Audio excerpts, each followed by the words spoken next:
గొప్పది వీళ్ళ ట్రోల్స్ కంటే. అది నన్ను ఇంత స్టేబుల్‌గా, ఇంత స్ట్రాంగ్‌గా నిలబెట్టగలిగింది ఈ రోజుటికి. మీరు బాగా చదువుకున్నారు. యాహ్! ఆల్రెడీ లండన్ వరకు వెళ్లారంటే చాలా మంచి పొజిషన్‌లో ఉన్నారు. యాహ్! ఫైనాన్షియల్‌గా కూడా మీకు ఏ యాహ్! ప్రాబ్లమ్ పెద్దగా యాహ్! ఉండి లేదండి. ఉండకపోయి ఉండొచ్చు. I'm fine.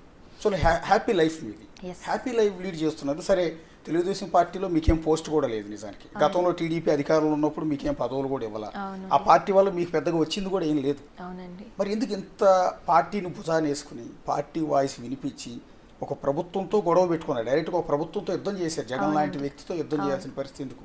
Yeah! First clarification ఏంటంటే నాకు తెలుగుదేశం పార్టీలో పదవిలు అవసరం లేదండి. నేను తెలుగుదేశం పార్టీ కార్యకర్తని అనిపించుకోవడమే ఒక పెద్ద పదవి నాకు. First thing. సెకండ్ థింగ్ ఏంటంటే నేను ఎక్స్‌పెక్ట్ చేయలా. నేను ఎక్స్‌పెక్ట్ చేస్తే ఇప్పటికీ కూడా అన్న గాని, బాబు గారు కానీ కన్సిడర్ చేస్తారు. నేను అడిగింది కన్సిడర్ చేసి నాకు సూట్ అయ్యేది ఖచ్చితంగా ఇస్తారు. నేను ఎప్పుడూ ఆశించలేదు. ఏ రకంగా బెనిఫిట్ పొందాలనుకోలా. నెక్స్ట్ పార్టీని భుజాన మోసుకోవడం అంటే ఏంటంటే అది నాకు గర్వకారణం అండి. ఇప్పుడు బాబు గారిని సపోర్ట్ చేయడం అంటే టోటల్ ఏపీ డెవలప్మెంట్కి నేను ఒక దారి చూపించినట్టు, నేను ఒక రాయి సమిధన అయినట్టు బాబు గారిని చూస్తే. ఎందుకంటే ఆయన డెవలప్మెంట్స్ అట్లా ఉన్నాయి. ఒక హైటెక్ సిటీ కానీ, ఒక రింగ్ రోడ్డు కానీ, ఒక ఎయిర్పోర్ట్ కానీ ఇవన్నీ మనం చూసాం.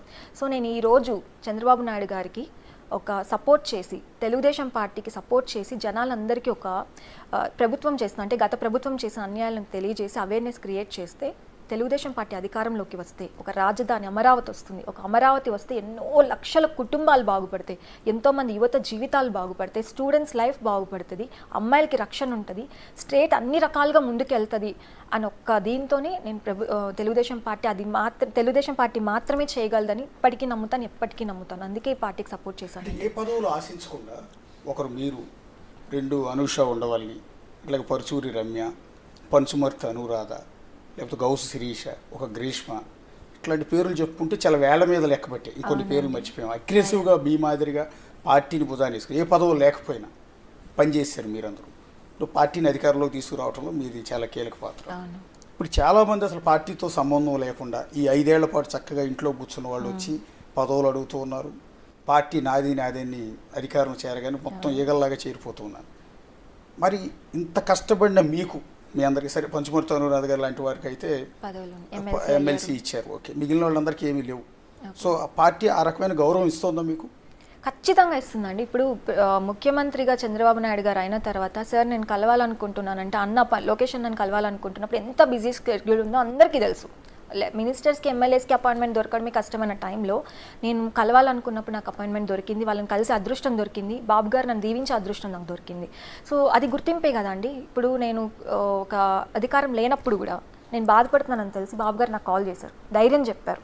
లొకేషన్ నాకు ఏదైనా చిన్న ప్రాబ్లం వస్తుంది అన్నా కూడా అన్న ధైర్యం చెప్తారు, అన్న సపోర్టివ్గా ఉంటారు, ఇన్స్ట్రక్షన్స్ ఇస్తారు, చూసుకోండి ఇలా జరుగుతుంది. అది సపోర్టే కదా ఒక ఆడపిల్లకి. ఇంతకంటే ఒక కుటుంబం అండి నాకు. బాబు గారు ఒక తండ్రి స్థానంలో ఉంటారు, దేవుడి స్థానంలో ఉంటారు. లొకేషన్ అన్నకు మించిన సపోర్ట్ నాకు. ఈ రెండు లేకపోతే ఈరోజు నేను ఇంత ధైర్యంగా వచ్చి నాకు ఇంత సపోర్ట్ చేసింది నా పార్టీ, బాబు గారు ఇంత గ్రేట్ అని నేను చెప్పగలగలేను. అది మనసులోంచి వచ్చిన మాట. సో దీని ముందు పదవులు నథింగ్ అండి. నాకు ప్రజలు గుర్తించారు.